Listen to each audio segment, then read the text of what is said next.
In this video, I'm going to be introducing you to tapestry weaving using a hand loom. We're going to start with the warp. This uses this linen thread that's before me, and we're going to be stretching that through the notches back and forth along our loom. To start, you need to tie it onto the loom in the bottom corner.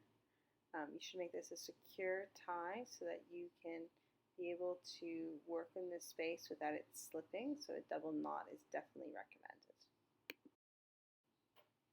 As you take the thread to move up and down through the notches, you want to make sure you don't skip any and that you pull it taut all the way along so that you can make sure that the warp is all the same pressure throughout the entire weave.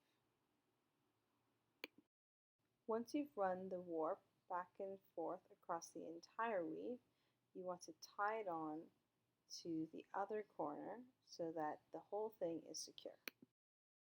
To make it easier to work with, you want to build a shed in your loom. To do that, you can take a spare shuttle and run it in between the threads, alternating one underneath and one above along the entire thing.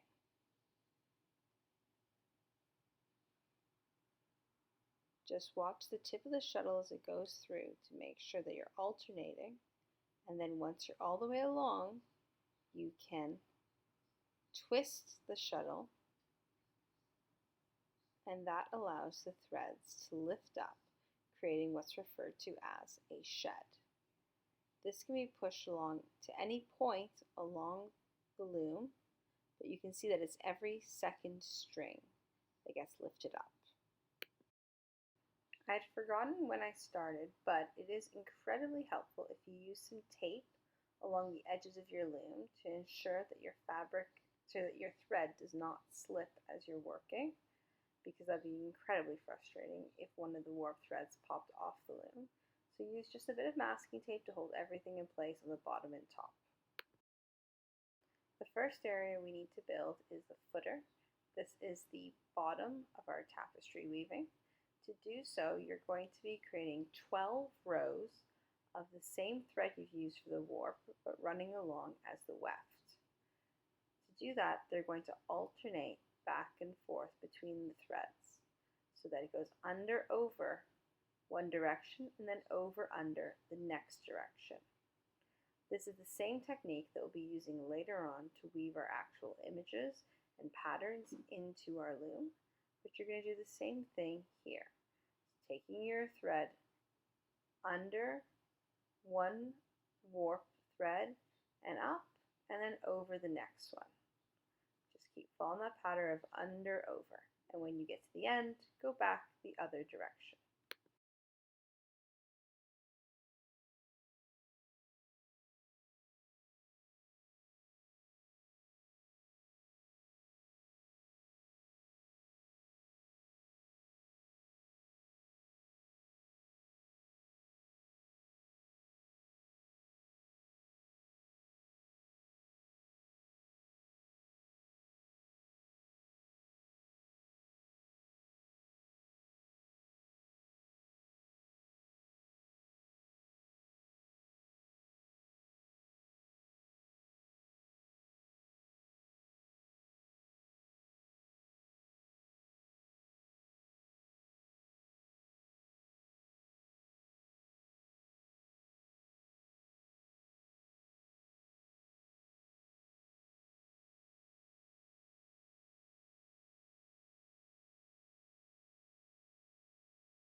For the fringe, I'm going to be using Rhya Knots.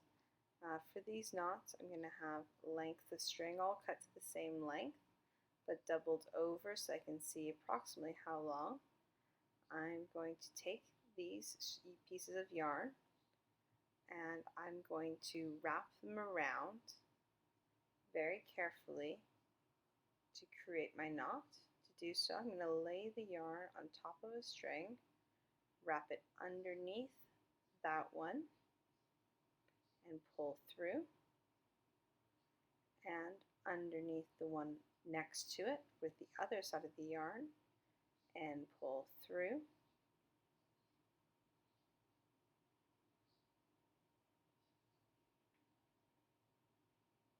Holding one side down to make sure it doesn't slip, and then just slide them down. It's actually a very simple knot that doesn't even seem to include a knot. However, it holds in place with the weaving that you're going to put on top afterwards. So take your piece of yarn, lay it over two of the warp strings, pull one side under and out, and the other side goes under and out on the other side. So they both sides of the yarn come out between the two warp strings.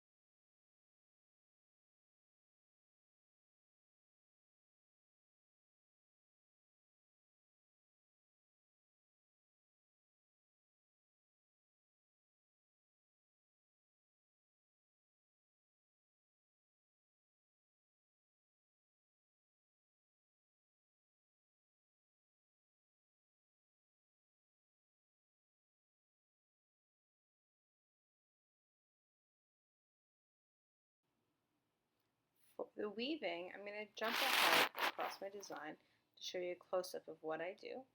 I take the piece of yarn, and just like when you're doing the footer, you run it under one piece of warp and over the next piece.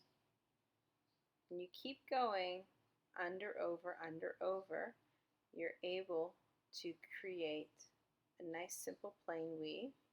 When you get to the end, you'll turn around and go back the other direction. This allows you to create blocks of color in your tapestry design.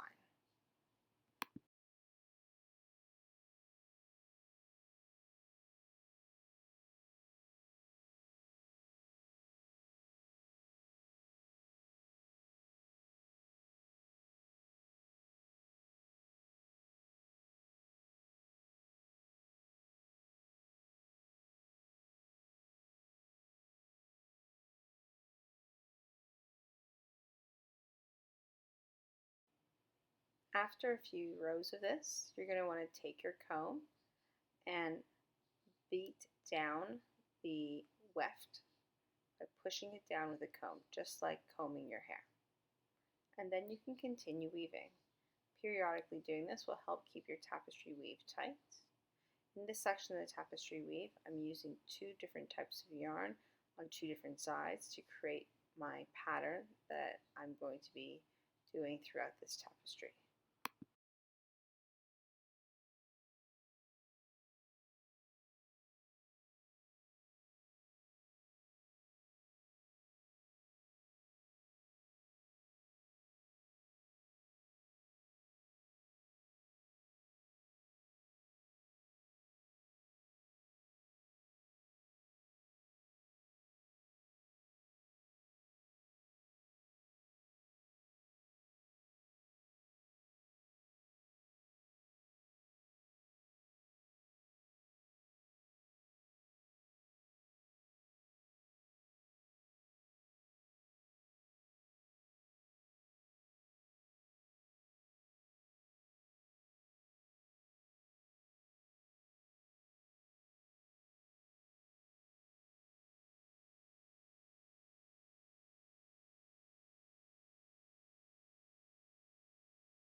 When making a shape that you want to follow as part of your pattern, in this case, making a curve to kind of suggest a small hill, because I'm aiming to create a landscape in my tapestry, I take a round object and using a marker, I draw on the warp strings These will get hidden by the yarn, so it's not a problem to draw on them.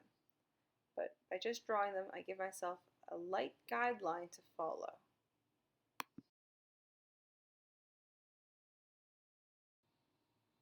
Instead of just running the yarn through with your fingers, you can use your shuttle to work like a needle or a weaving needle to run through the design. This makes it a little bit easier to manage and control. However, the shuttle will be difficult to use when you're close to the edge of the loom, but it's okay for the center area. But here I'm using both my fingers for the dark green and the shuttle for the blue to run under over with my yarn. For this area, I'm going to be creating some texture by creating a looped pile.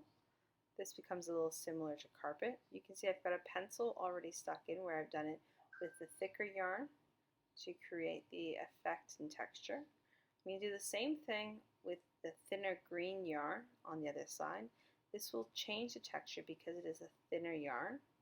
I'm using a Sharpie here to wrap it around. You can see a Sharpie's a little slippery and it slides out. Best option is probably a chopstick or a piece of dowel. But I'm going to take my yarn and run it at an angle across, in this case, the marker, to the piece of warp on the other side, and then go back one step. By going in diagonal lines with this weaving, I'm able to create this looped pile.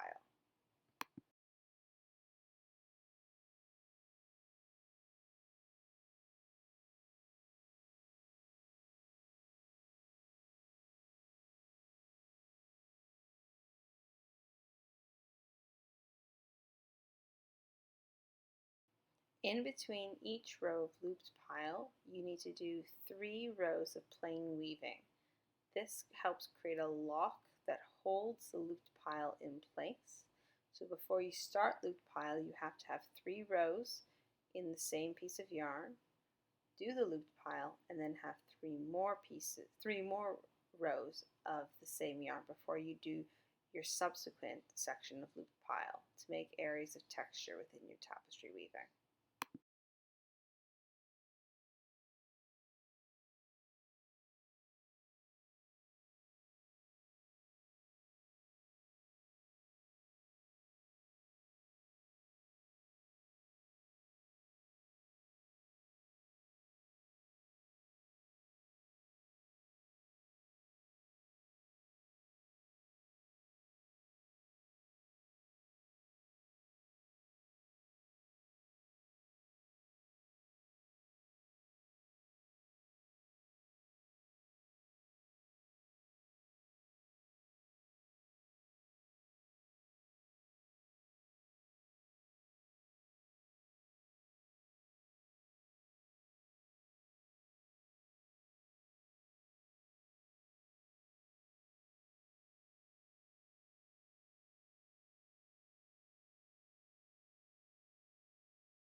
When you've completed the weaving of the design that you've created, your last section is to do the header. The header is the top of the weaving. It's where we will attach it to something that hangs. You can hang it from a wall, for example, but it also means that everything nice and tight.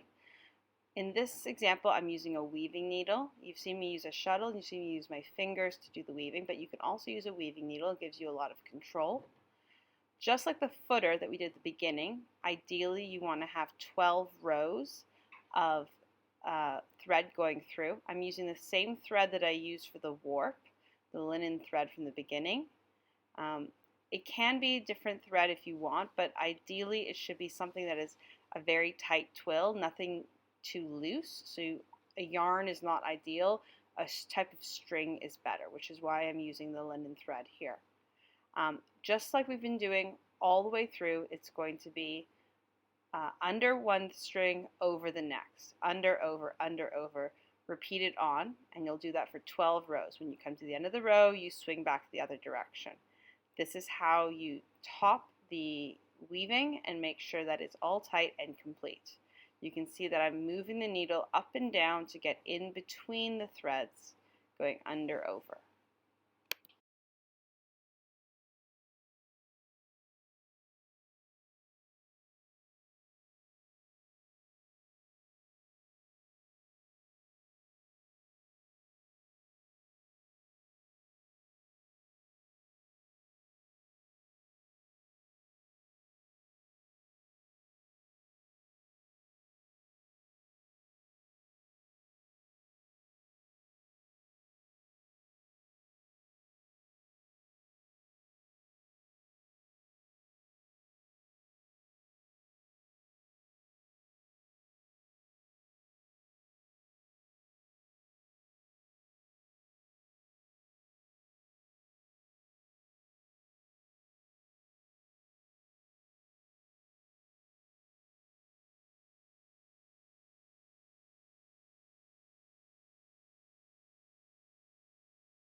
Now, although the front of your weave might look lovely, the back is going to look a little scraggly. To deal with that, you want to tuck the tails that you've been leaving hanging throughout in between various spots. So all I'm doing is using my weaving needle and just sewing them in amongst the various sections of the weave, just making sure it doesn't pop through the front. Just by putting these through a few sections of weave, it holds the tail in place. You don't have to do any knots. It just makes them stay where they're supposed to stay. You're going to do the same thing with the header and footer. Those little bits of string will stick in, and then you can see that the back will look all rough and scraggly, and that's fine, but the front will be smooth and there's no tails peeking out. When you're ready to remove your weave from the loom, make sure that you take off the masking tape first, and then you'll be able to cut the warp, and that will allow you to tie it off and make sure that your weave is final and secure. Peel off the masking tape carefully so you don't pull the threads too aggressively because it'll make a mess of your weave. And then you can just slide it right off the loom and put the loom to the side. Now I have my weave sitting in front of me, and you can see that there are the loops of the warp at the end. And what I'm going to be doing is I'm going to be tying each to the next one. By tying each to the next one, you're able to knot it off and everything will stay secure. So I'm using my scissors, I'm cutting at the center, and then I tie one to the next. You might notice that for the first one I'm tying both. I'm tying both because it's the first one, you need to tie it to the next section of weave. But once you've done that first one where it's a double string, the rest will all just be tying one string to the next string, onwards and onwards.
Just as you've done the knots to the top of the header, you're going to do the same thing with the footer and tie those all. Don't worry if it looks a little scraggly on the footer because your fringe that you've created will hide it if you've chosen to create a fringe. However, with the header, you need to make sure that you hide those threads by putting them back in between, which is why it's better to have longer warp threads at the top and why I made mine too big and it's caused me a few problems. So ideally the weave should not be this big and you should have more space to work with.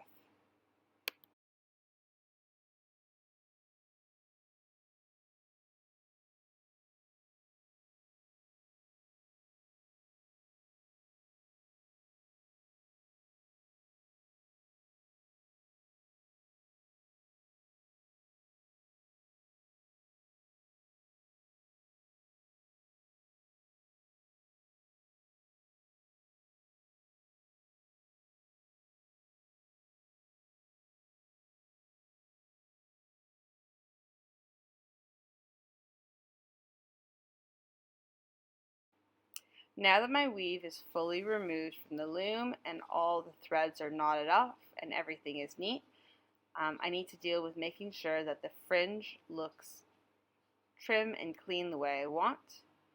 So I'm going to trim it just like giving it a little bit of a haircut to make sure that it's all neat the way it should be.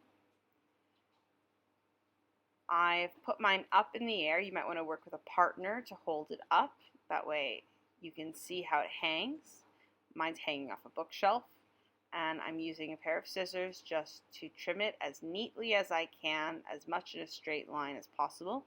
Your fringe doesn't have to be in a straight line. You can have triangles or angles or whatever else, but I'm choosing to try to get to a straight line. I can see looking at it now that's not quite straight, but it's fairly close.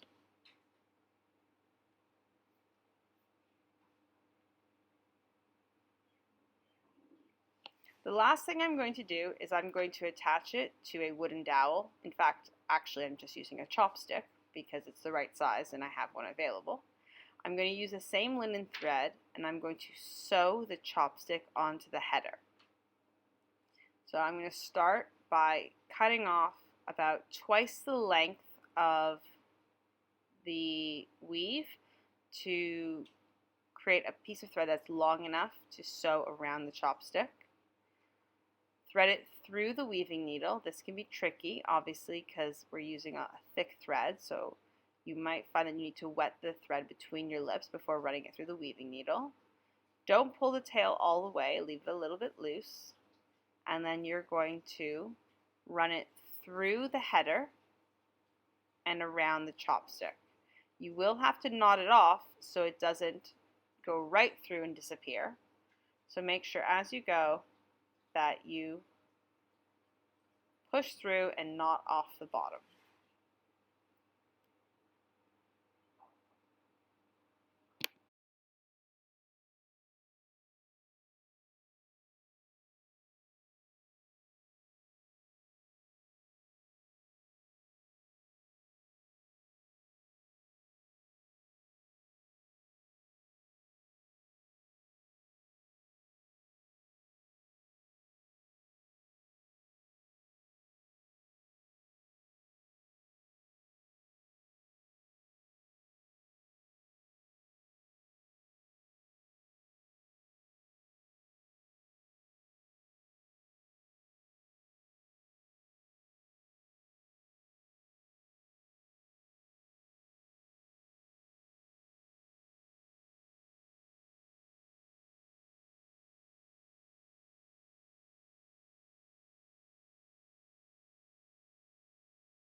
To sew the thread around the chopstick, I want to work on an angle.